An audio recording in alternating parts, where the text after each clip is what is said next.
It is rare, but some sporting events become synonymous with one sportsman. You can't say one without thinking of the other. The 1986 FIFA World Cup is one such event. The man who defined that tournament was, of course, Diego Armando Maradona. He would showcase his greatness and dark side as he scored one of the greatest goals in World Cup history, but also the most infamous. 1986 was a tournament where Maradona established himself as one of the greatest players in football history. But how did he do this? How did Argentina win the World Cup? This is the story of the 1986 FIFA World Cup. This was the 13th edition of the World Cup. Colombia was originally selected as host, but later declared they could not afford to. Mexico was chosen as the host. A devastating earthquake hit Mexico 8 months before the tournament, but the stadiums were mostly unaffected. Thus, they remained the host and became the first country to hold the World Cup twice after 1970. This was Maradona's chance for redemption after a difficult tournament in 1982. He had been fouled repeatedly and eventually got sent off in frustration against Brazil. This time around, he was determined to bring Argentina to glory. He was 25 years old and at the absolute physical peak of his career. Argentina manager Carlos Bilardo knew this too and made Maradona captain. Argentine media questioned this decision. Bilardo later said, "I trusted him because he was going to be the best player at the World Cup. It was my time to coach and I trusted Maradona." Bilardo had initially struggled as manager, winning just 3 of his first 15 games in charge. His fortunes drastically changed when he switched to a 3-5-2 formation and built the team around Maradona. Argentina finished top of their qualifying group for the World Cup. Despite the good results, the defensive approach was unpopular, and Argentinians weren't confident going into 1986. Bilardo did not care. His philosophy was, football is winning and nothing else. The criticism galvanized Maradona. Jose Luis Brown later said, "Diego took the lead in our practice sessions, and when we were all gone, he would stay to practice. He set an example in all respects, and that's why we were proud to have him as captain." Before moving on to the main tournament, thank you for supporting the channel. I started this channel in January 2024, hoping to get 100 subs by the end of the year. Surprisingly, we have over 600 subs and 3,000 watch hours now. My next video will be on the 1990 World Cup, so if you'd like to learn more, hit that subscribe and notification bell. Thank you. Argentina was drawn in a group with Italy, Bulgaria and South Korea. They opened against Korea. Argentina started well as Jorge Valdano fired home from a tight angle after just 6 minutes. In the 18th minute, Argentina got a deserved second goal as Ruggeri headed home a brilliant cross from a Maradona free kick. In the 46th minute, Valdano got his second goal when he tapped in a low cross from Maradona. Korea scored late on, but Argentina won 3-1. Argentina's second game against Italy was crucial. It was billed as the group decider. In 1982, Italy were able to stifle Maradona as they won easily. Maradona was determined to do better this time. The game started quickly as Italy were awarded a controversial penalty for handball after 6 minutes. Alessandro Altobelli calmly converted the penalty to give Italy the lead. Despite the early setback, Argentina played well, and Maradona strongly influenced the game. He was tougher than his 1982 version and was better at riding tough tackles. Maradona was rewarded for his efforts in the 34th minute. He ran onto a chip-through ball from Valdano and from an acute angle scored with a half volley into the far corner. Argentina continued to play well in the first half and should have taken the lead, but Valdano missed with a free header. In the second half, both teams had chances, but the best went to Antonio Conte, who hit the post for Italy. The game ended 1-1. Argentina was top with 3 points going into their final game against Bulgaria. Argentina again got an early lead as Valdano scored from a header after just 4 minutes. Argentina controlled the game from there and secured a 2-0 win in the 77th minute through Burruchaga. Maradona whipped in a brilliant cross from the left wing that Burruchaga headed in. Argentina finished top of the group. Maradona was repaying the faith Bilardo had shown him. Maradona had high praise for his teammates and Carlos Bilardo's tactics. He later remarked, "I had a perfect understanding with Valdano. If he went back, I'd stay forward and vice versa, and Burruchaga made his darting runs exactly when he needed to." Carlos had drilled that into our heads and things happened without us needing to say anything, like a carbon copy of the training sessions.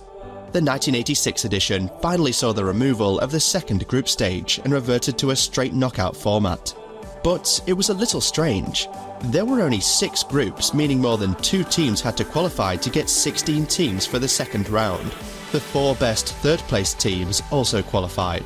Argentina's second-round opponent Uruguay was an example of this. They qualified with just 2 points and a -5 goal difference. Uruguay went into the game with a tough and physical approach. They fouled Argentina players repeatedly to try and break up the play. Argentina still had their chances. Maradona crossed to Valdano, but he missed a free header. Maradona hit the crossbar with a stunning free kick from 30 yards out.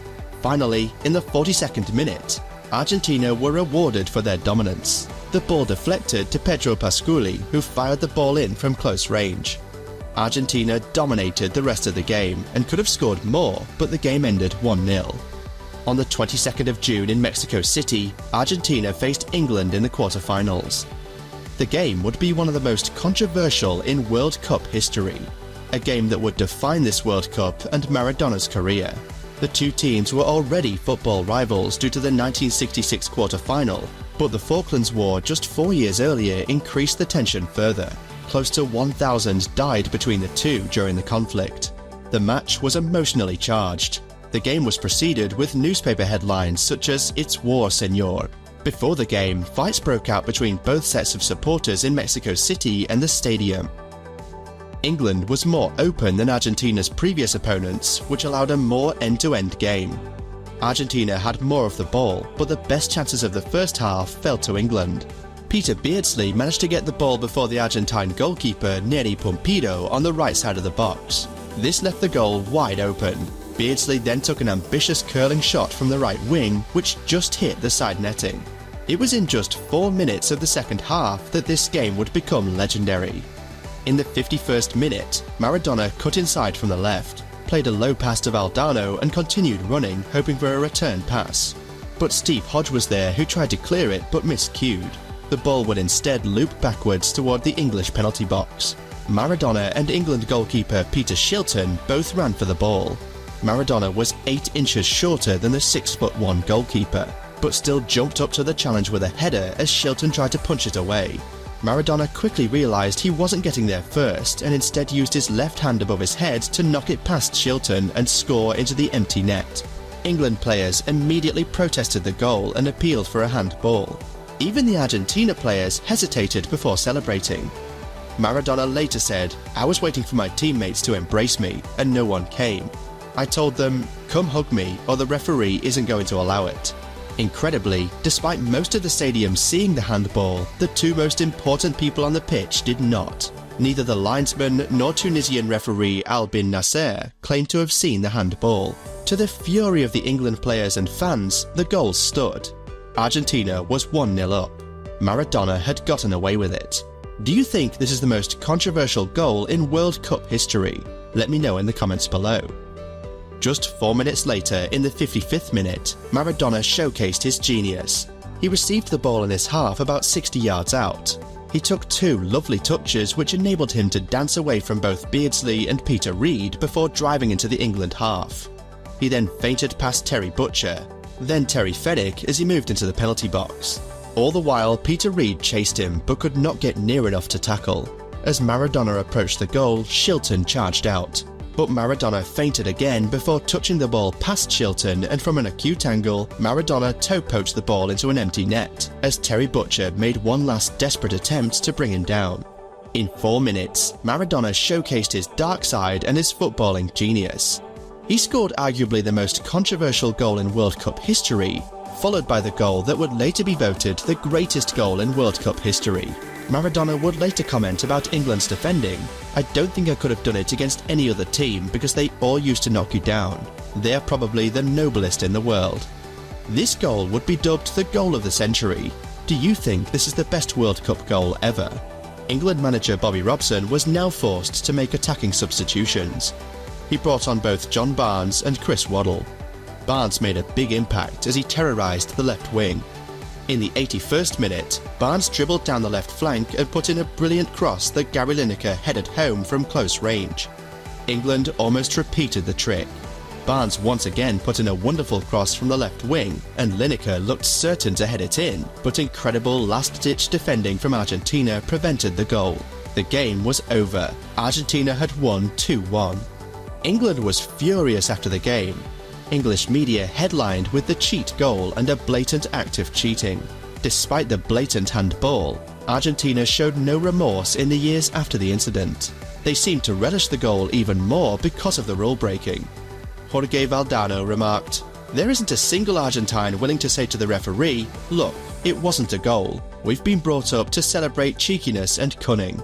1978 World Cup winning coach Cesar Menotti later commented, "People said, 'Great, better, much better,' that the goal was so unjust, so cruel because it hurt the English more. But this goal would forever be associated with Maradona's words after the game. A little with the head of Maradona and a little with the hand of God. The hand of God goal." Argentina faced surprise package Belgium in the semi-final. Argentina went into the game with full confidence. They dominated the first half and scored through Valdano, but this time the goal was disallowed for handball.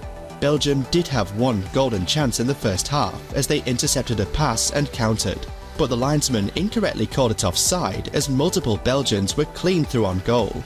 Maradona once again made his impact in the 51st minute.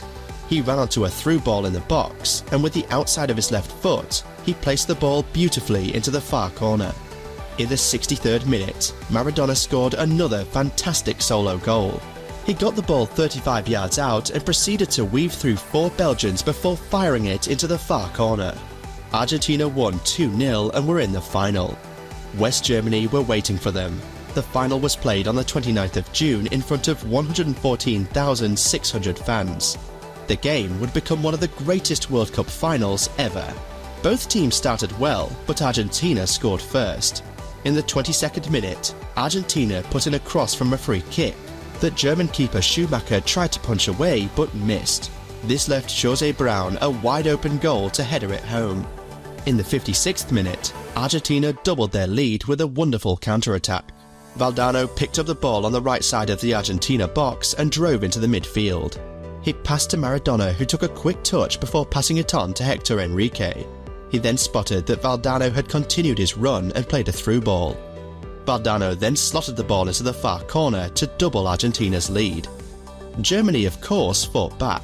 In the 74th minute, Rummenigge tapped it in after a corner to make it 2-1. In the 81st minute, they did it again. This time it was Rudi Völler who headed in from close range after a corner. It was 2-2. The winning moment came in the 84th minute. Maradona played a 1-2 before a beautiful first touch through ball to Jorge Burruchaga. He drove into the penalty area and toe-poked the ball into the far corner. Argentina won 3-2. They were world champions for the second time, a tournament forever associated with Maradona. 1986 cemented him as the best of this era and one of the greatest players in history. Notable stats include 132 goals being scored in 52 games, an average of 2.54 per match. 2.394 million fans attended the games, an average of 46,000 per match. Argentina was the top scorer with 14 goals from 7 games. They conceded 5.